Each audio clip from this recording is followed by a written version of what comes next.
इष्टदेवं नमामि सोमेश्वरं स्वतन्त्रम् उमापतिं तं विजयं नमामि नमामि विघ्नेश्वरनन्दिनाथं पुत्रप्रियं तैशिरसा नमामि नमामि देवं भवदुःखशोकविनाशनं चन्द्रधरं नमामि नमामि गङ्गाधरमीशमीड्यमुमादगं देववरं नमामि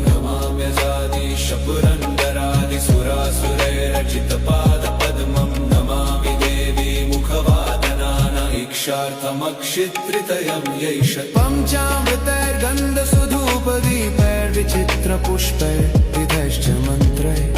अन्नप्रकारैः सकलोप